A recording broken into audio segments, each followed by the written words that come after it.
What if there was another way to actually live, a way that you can actually start to be in charge of your own healing, a way to get out of this survival mode and into creative mode?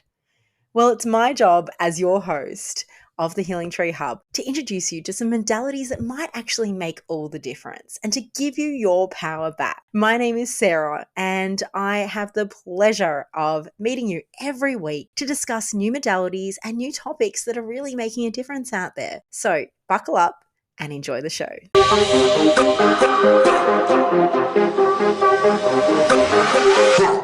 Hello and welcome to the Healing Tree Hub for another exciting episode. Today I have a highly anticipated, incredible woman, Judy Cocu. Am I saying that right, Judy? Yes. Cocu. Hey, I actually got a name right. I'm actually pretty excited about that. Thank you so much for coming on this podcast. I am so looking forward to our conversation. This subject in particular is one of the most incredible modalities I've come across. And I really wanted to find someone that had incredible experience, someone that I respected quite a lot, and someone that could really do this subject justice. So I've called you on and I've asked for your assistance to help my listeners learn a little bit about what quantum healing hypnosis technique is. So welcome, Judy. Thank you. It's a pleasure to be here. Wonderful, wonderful. So first of all, let's get started with just learning a little bit about you and what brought you to this particular modality. Well, what brought me to this particular modality was first having the suggestion of reading a book by Dolores Cannon, and I didn't know anything about her. And as soon as I heard the name, I went home, I had a look on Amazon, I immediately downloaded onto a Kindle, and that was that. Wow. I spent the best part of a year reading just about all of her books and found the material fascinating, but resonated completely with it at the same time. But it wasn't the first scenario on my lifelong journey, I suppose. I've always had an interest in metaphysics and natural healing and all sorts of different stuff, right from being a teenager in high school. I was always the oddball out because I was into different things. And so throughout my time, I've done a few things. I studied acupuncture way back, too many decades to mention how far back. I was married to a natural therapist at that point in time, and it was just a logical step to study that, to study acupuncture, which gave me a wonderful understanding about energy and energy flow and how when energy gets stuck, then things go pear-shaped. So that was a very, very good foundation. I read a number of philosophical works and so on in my younger years. Life gets in the way and you have to do things in order to provide for family and all that sort of stuff. But it was in the 90s that I started having more time to myself, and I went into the world of working with colour, which was pretty interesting. And it was during that time that my intuitive skills really, really came forward. So I learned far more from the colour than what I'd ever been taught. It was an interesting system known as aura light in Australia, an adaptation of another modality called aurasoma. And basically that involved selecting colour choices for different periods of your life, and it told a story. And it was absolutely fascinating, incredibly enlightening for people. And so that opened me up a lot further with trusting what came through to me and just following that, having total faith that whatever came through was indeed accurate, not only for me, but for other people as well. So there followed periods of not working with things like that, and then of course about in 2018 this random name drop, which wasn't random at all, as we know how these things work. A random name drop of Dolores Cannon set me off on this path, and I have to say I'm at the, shall we say, I'm probably in the last third of my life, but I finally found what I wanted to be when I grew up. So Oh, I love that. many decades, and I'm absolutely passionate about this work. It has been the most incredible journey working with this modality. It has been absolutely fascinating. Oh, I So 100% agree. yeah. What an incredible story, though. And I'd love to one day speak more about the color work, because that is something that I tap into quite a lot as a healer. And I see auras and read auras, and there's so much to it, and it's such a hidden world. Absolutely. Yeah, very 100%. much so. I really feel like, I mean, I've only been in the world of QHHT for the last year, and I feel like it picks you rather than you Oh, pick it. yes. It certainly does. It's very interesting hearing the stories from clients that I've had that are also drawn to studying it. Very often, I'll have a client that's contemplating doing it, and so they want to experience what it is before they actually embark on studying it. And the stories of how it happens for them, how Dolores Cannon videos come up on their YouTube all the time, just pushing. They haven't generated it, but it's there. So there's many stories of QHHT finding the person rather than the person finding it. Oh, absolutely. I think I shared this story with you a couple of months ago, but the way I found it was through a dream. Would you believe it? I actually I had would. I had a dream, and just as I was waking up, I heard the letters QHHT, and I did know a little bit about Dolores Cannon. I found her YouTube videos randomly, and just was really interested in her explanations of life before we incarnated on Earth, which is incredible. Anyway, so of course, naturally, I went and Googled QHHT and realized there was a link. And I started to watch some of the recordings on YouTube of sessions, Yes. because I just deep dived. And I remember watching this episode of a gentleman getting hypnotized and going into a past life. And we'll explain a little bit more about what this actually is soon, guys. But this gentleman was having a session, and he was talking about the end of days. I know that sounds a little dark. And the end of days in the future, quite far into the future. And he talked about these earthquakes. And I ended up falling asleep through this session on the couch, and I woke up in an earthquake. Yes. And because my life is so supernatural these days anyway, I just assumed I was having some sort of out-of-body experience or dream. And once the earthquake finished, I got up, went to the toilet, and the second tremor started to occur while I was in the bathroom. My son ran in and said, "It's an earthquake." I was, "Oh wow, this is real. I'm not dreaming. This is actually a thing." That was how surreal it was. So of course, naturally, I signed up for this course immediately, because it was too much of a coincidence. Absolutely. So here I am. So Judy, I wanted to ask you, would you be able to explain, for someone that's never heard of what this modality is, could you explain what exactly we're doing with quantum healing, this technique? I'll do my best. It's sort of one of those funny things is difficult to explain at times, but in essence, what it is doing is facilitating a person to go within themselves and connect with the greater part of them, their higher self, or the subconscious, as Dolores called it, but I'll use the term higher self. Connect with your higher self, and it's at that point or that place where you can find out so much about yourself and about things outside of yourself. You can heal yourself. It's a very powerful place to go, but unfortunately, throughout a very long time, we have, let's just say, misplaced or forgotten about our connection with ourselves. And so we always look outwards. Yeah. But it's very simple. You go inwards and you get all your answers.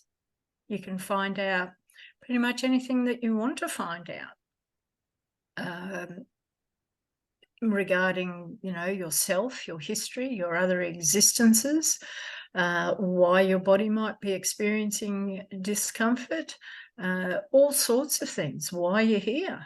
That's a big one. That's the question that's asked the most is, why am I here? What am I doing? What's my purpose? So that information just comes from within you. And a QHHT practitioner is the person that facilitates you to that particular place using hypnosis. Incredible. Mm. And the most fascinating part of this is, well, it's all quite fascinating. I don't know which one to pinpoint as the most, but before they go into the actual channeling of their higher self, they get to experience a past life. Can you tell us a little bit about that? A lot of the time they do. Sometimes it's not appropriate. When the person goes under or goes into the hypnotic state, their higher self is in control. The practitioner is purely facilitating a person through this pathway. Now, I have noticed quite a lot of late that it's not quite as important to go to a past life. Sometimes they'll end up in their current life going to circumstances that need to be looked at and actually dealt with. But let's assume that they're going to another existence that they have had, and that could be anything. It could be a human life on Earth. It could be a life on Earth in a non-human form.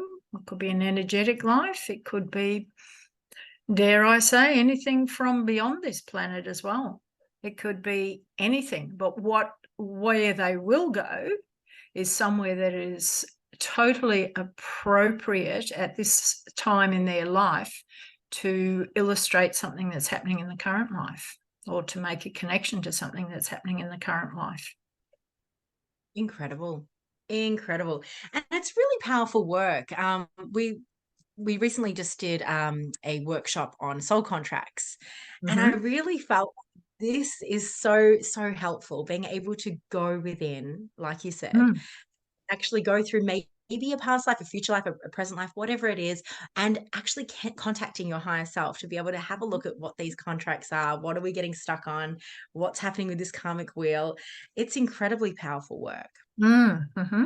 Absolutely. And it makes, in looking at other existences that a person's had, very often they have been involved with people that are in their current life as well. So it can help a person understand why they might have difficult relationships with people in this life, based on what they may have experienced in another existence. So it's quite fascinating, and you never have any idea when you commence a session as to what's going to happen, because everybody's so different.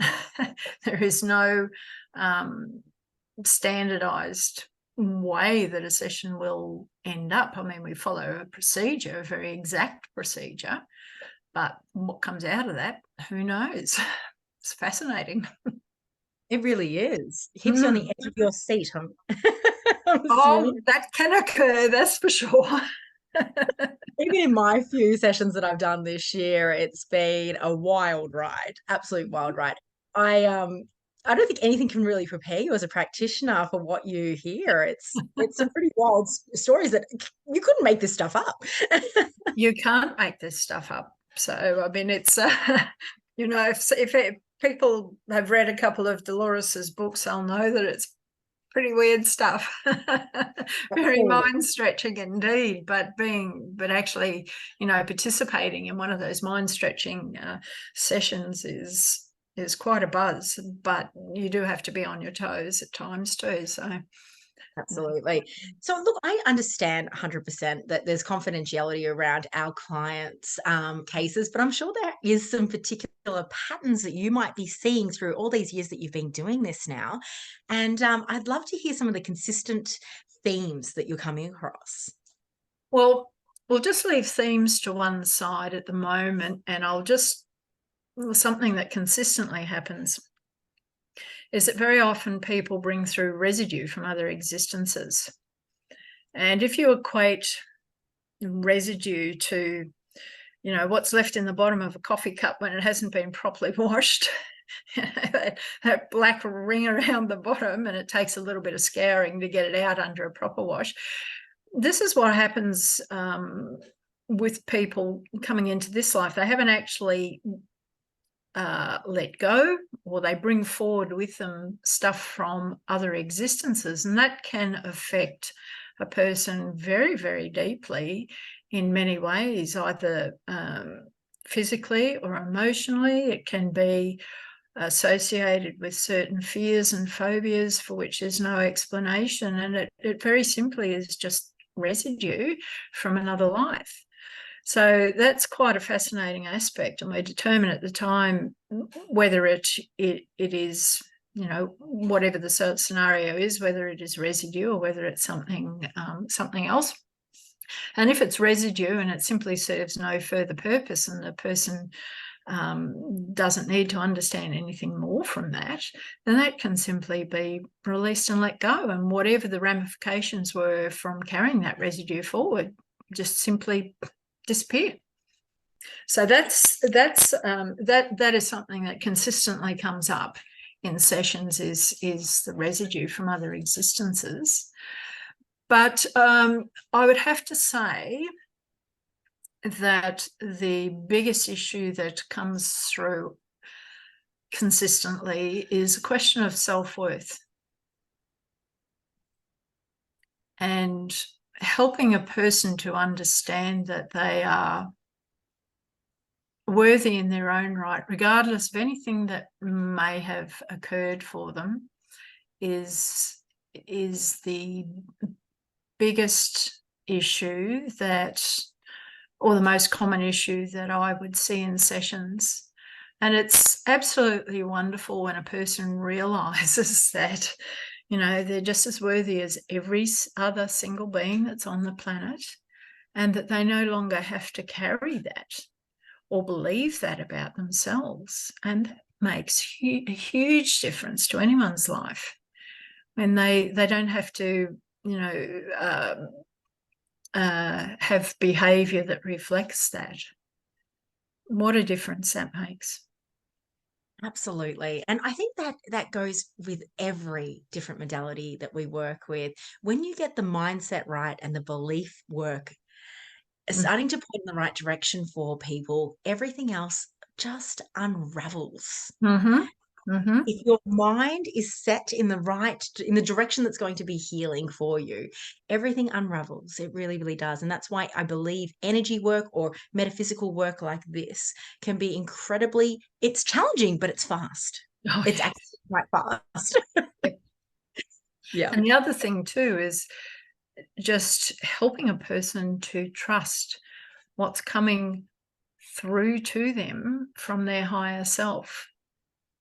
That's a big one too. That's a huge one. I mean, how many times do people get a feeling about something, and then their conscious mind comes in and pulls it apart and says, no, it's going to be better doing it this way for X, Y, and Z reasons. So they do the X, Y, and Z reason, whatever it is, and it goes pear-shaped. Whereas if they'd have trusted themselves in the first place, it would have all worked out.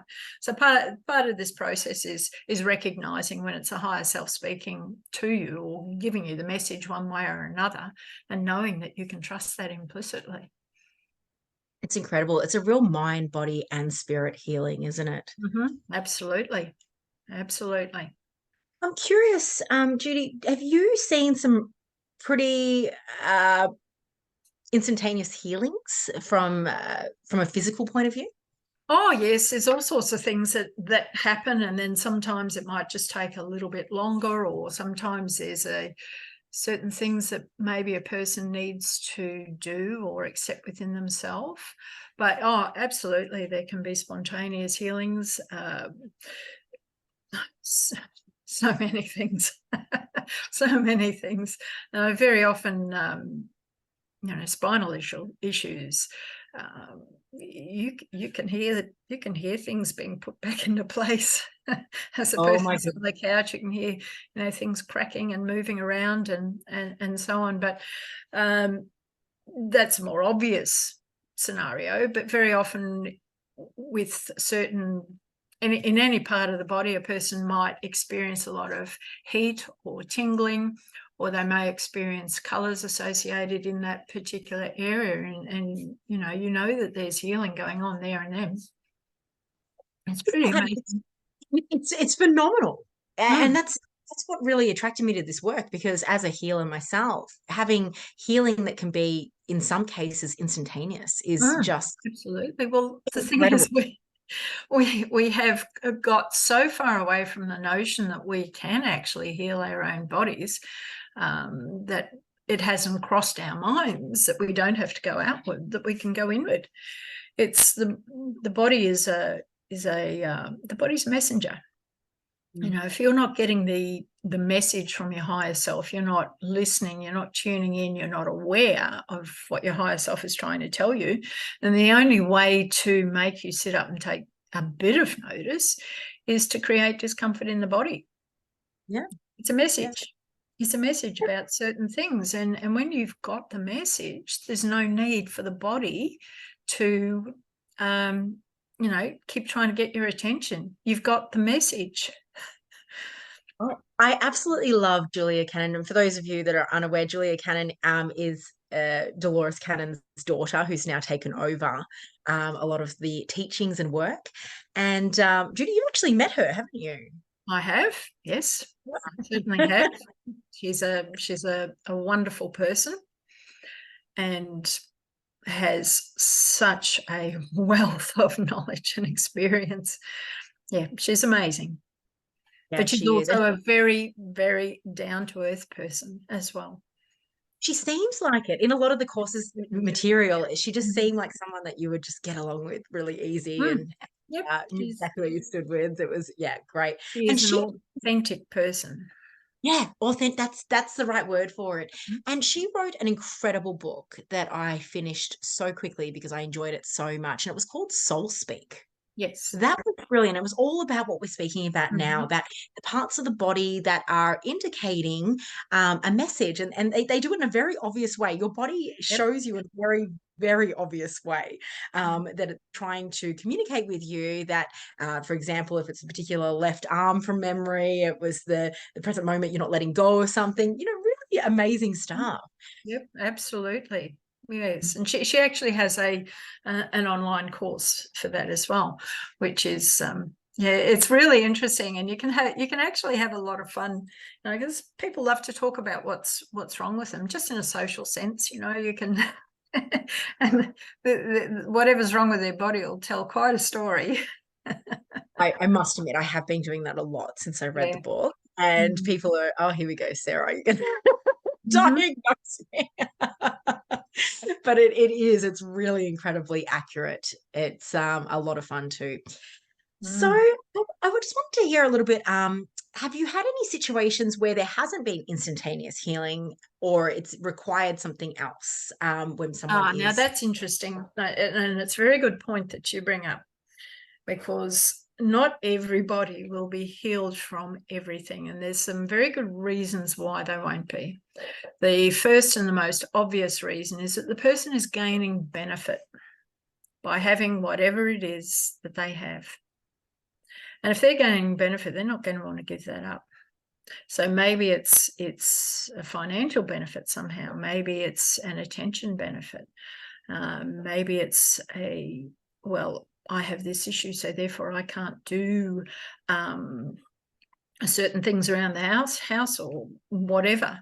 If there's benefit and they're enjoying those benefits, they're not going to let that go. So that can be one reason why a person may not want to heal themselves.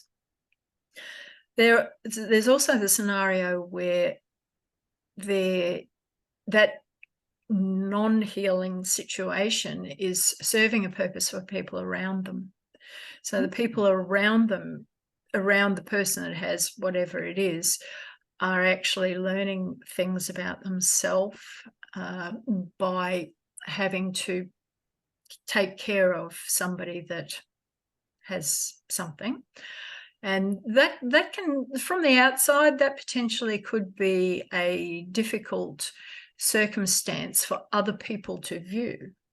And, you know, they might think that person, it's tough on that person or whatever, but it's serving a purpose. It is serving a purpose. So in a sense, the person that has an issue, a health issue, potentially is sacrificing themselves, you could look at it that way, for the benefit of those around to learn certain things.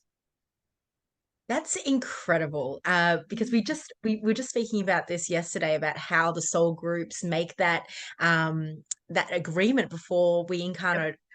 Incarnate into life, and we say, okay, you're going to have this disability, or I'm going to have this potential opportunity for you to break the karmic wheel that you've been on, or you can really start to have these contracts that really aid us in our evolution as a spirit. Yeah, we're all here to be learning things. So and it plays out differently for every single person. There's no two that are exactly the same. So when you start looking at scenarios from that perspective, it makes a lot more sense.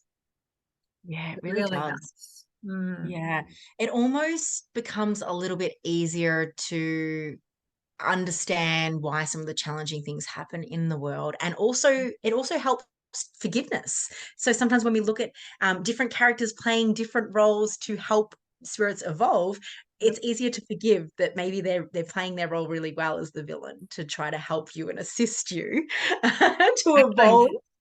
Exactly. I mean, everybody has circumstances in their life where they find somebody comes in and really creates havoc or whatever, just continually pods and pokes a person in order to do something. But if you shift your perspective to, well, that person, that, let's just say, offending person is playing their role so well in order for you to learn something about yourself and how you handle that situation, then it really changes the dynamics, and the buttons don't get pushed anywhere near as easily than they would if you just continued to perceive that person as just being a pain. Yeah, absolutely. It's really powerful stuff. It's powerful therapy. It really is. So has there been any particular sessions that have stuck out for you, or anything in particular? That's a big question, I know. It's loaded. Yes. I tend to not remember the bulk of a person's session, because it is their story, and some mechanism in me basically switches off and I don't retain that. But there are some stellar stories that do come through, and I'm also very protective of my clients' privacy and confidentiality. So an interesting little story that I am going to relate is one that I actually do have permission to speak about. And this person has come into this existence coming from a position of being an apprentice angel. Oh, wow. It was one of the funniest sessions I have ever had. It was just so delightful, but it's so funny.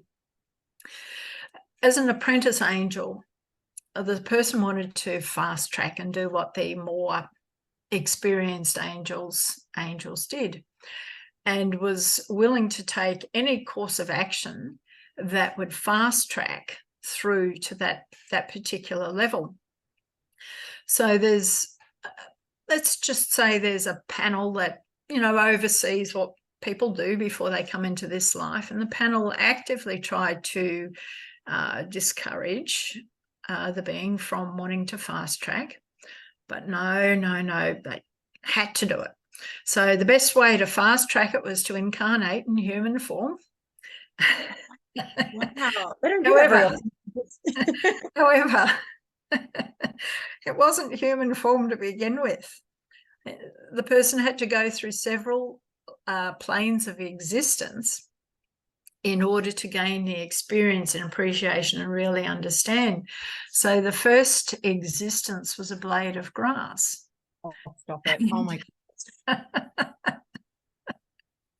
And so it evolved from there. Now, all the existences were actually quite short-lived and very quick exits away from those existences onto the next level. But the first one that was spoken about was being a blade of grass. And it was so it was just funny the way the whole thing was delivered. And this person actually has a absolute hate of wind in human form, strong winds. And it came from that very first existence as a blade of grass, because when the wind blew, the grass was flattened. And it took a lot of energy to get the blade of grass back up. And so often it would be laying down until there was energy derived from the sun to help bring it back up into an upright position. Wow. Oh, so there's a good case of residue. Oh my goodness, that is incredible. And did it have feelings? Did it have emotions? This blade of grass? It knew in all the existences, it knew it had a different level of consciousness. So the only plant life that we explored was a blade of grass, but there were subsequent lives as other forms of vegetation, trees and so on. And then it went into the animal world. And the first existence there was a baby seagull still in the nest. And at that point, the person was, the seagull, the baby seagull, was very aware of the fact that the other ones in the nest didn't have that same level of consciousness. Wow. But the person spoke about the experience of being fed by the parent birds and having this food shoved down its throat, which was very, very uncomfortable. But the funniest thing out of that experience was when the mother bird threw this baby out of the nest and had to learn to fly very quickly. So flapped and flapped and flapped and nothing was happening. It was going down. And then the seagull heard the voice. Right? Heard the voice. There is a technique to flying and this is how you do it. So that's what the bird did, and it realized that it could fly, and so it could go anywhere. So after having all these existences, having feet or being firmly rooted in the ground, to have this freedom to actually fly was a wonderful, wonderful, wonderful experience. Wow. So went through that existence and came to a sticky end with another seagull. They were probably fighting over a chip or something. Oh, but then the next one we were shown was one of a penguin, and they were starting to learn lessons at this point about cooperation. So being a penguin, there was a dependence on the group for warmth and protection, and so that was another whole learning scenario. In that existence, the client or the penguin didn't like the whole migration scenario. Much preferred being on the being on the ice and coming out and just getting your feed and coming back out and so on. But migration was a bit tricky because they knew that a certain proportion of them would be picked off by other predators, and in that life was picked off by a shark, and that was the end of that life.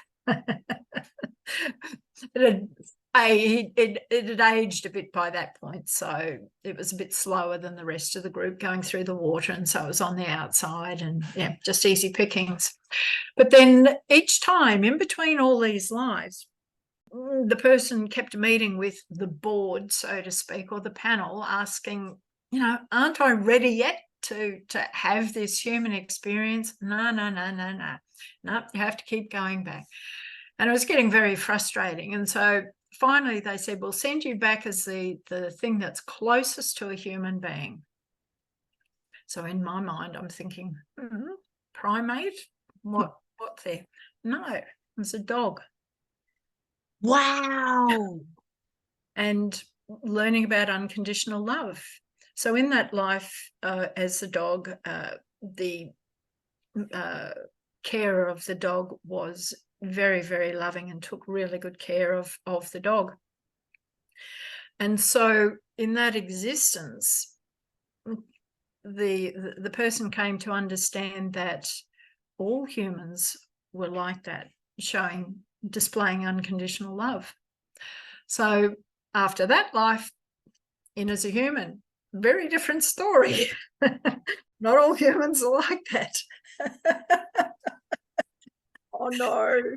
So it was a fascinating journey to hear all these different stages that had to be gone through in order to fast track to basically return and be of assistance in a much greater manner than the being had been before. So that was a absolutely fascinating journey, but not all journeys are like that. Wow, that is incredible. Is that something, I know that he was a junior angel or whatever you call them, but is that something that many of us have to go through the process before they incarnate as a human? I believe so. I believe so. Wow. Then there's another interesting aspect too about being here on the planet. Other ways in which beings can cope with being a human on the planet, and instead of having had human-like experiences, they receive things called imprints, which are the experience of other people's lives, which is how it's done. I cannot say. I don't think we could even potentially comprehend how this is done, but they have other people's experiences that set them up in order to know how to live as a human being without having had the experience. So that's quite an interesting concept and a little bit of a hard one to get your head around, but it does come forward from time to time that the person is operating from imprints. Learning about this now, correct me if I'm wrong, is this the reason why there's such an illusion of so many people having past life regressions and becoming Cleopatra, or there's so many famous people and it's because they've been imprinted in this beautiful library before they come on. Okay, well, this is some information that might help me when I incarnate, that they actually get a little confused. Yes. Okay, that makes sense. Fascinating, isn't it? Yeah, it is incredibly fascinating. And I'm sure that you've had lots of, just one more question before we close this up. But I had a scenario where one of my clients actually went into a future life. And yes. that was wild because she was able to explain such detail in regards to the technology and what it was looking, and it was completely different. Have you had many of those cases? Not a lot, but yes, it is very, very interesting. In fact, I was just doing something else earlier today in seeing into the future, quite a ways into the future, and how different it was. So yeah, that's fascinating. But I would like to relate something which maybe some of your listeners could be very interested in. I love working with pregnant women because you can speak to the higher self of the baby whilst it's in utero. And that is really a lovely, lovely experience for people. I normally ask quite a list of questions as to the baby's health and well-being, and you can get some surprising answers from time to time. If there's a particular nutrient that's needed from a particular food, the baby's higher self will let that be known. I remember one baby really needed its mother to eat some good red meat. but she hadn't been, because at that particular stage of its development, it needed whatever was in there. Another one wanted its mother to have watermelon juice, and after the session, she went and researched about watermelon and watermelon juice and realised how important that was. So you can receive some really good information from the baby. As interesting as that may sound, it is an absolutely fascinating process, and one that is just very enlightening for the parents to, be able to have this conversation with their baby before it's born. So, And that is absolutely incredible. And do you find that there's a bit of consistency around the idea that we pick our own parents, we pick our own life? Absolutely. Absolutely. One of the questions that I always ask is about the name. Names are like a human way of identifying, but in other dimensions, existences, whatever, it's pretty much based on frequency recognition. And so I ask the baby if well, first of all, who picks the name? Does the baby pick the name, or do the parents? The baby picks a name because it needs to be at a frequency that they need for this particular life, but they make it known to the parents so that the parents will resonate when they hear that name, that's what they want to call their baby, but it's the other way around. The baby has decided what it wants to be, what it needs to be called because of the resonation, the frequency of the name. Oh, I love that. Absolutely love that. And look, I can't thank you enough for coming on today. I've had so much fun having a chat about this subject. Now, listeners, if you would like more information on Judy and her incredible services as a level 3 QHHT practitioner, you can find her on her website, which is mylifespurpose.com.au. Very easy. Or you'll find me on the QHHTofficial.com under practitioners. So I'm a level 3 QHHT practitioner. So all the information is on there as well. Wonderful. Thank you so much. It has been such a wild ride. This has been an incredible conversation. And I really do appreciate, I know you're a very, very busy woman, and to have your knowledge and experience here on my little podcast makes a huge difference. So thank you so much, Judy. And I'm wishing you all the very best with your career. It's been an absolute pleasure. And thank you very much for inviting me. What a great interview. I am having so much fun recording these podcasts and sharing this knowledge with you. If you think that you have some really cool stories or something that you would like to share on this podcast, I would love to hear from you. So please feel free to reach out. And if you would like some more information in regards to my company, Wallen Healing Tree, and the services that I provide, I would absolutely love to hear from you too. You can find us on Instagram, Facebook, or www.wallenhealingtree.com. Thanks very much again for listening, and keep choosing kindness. Bye.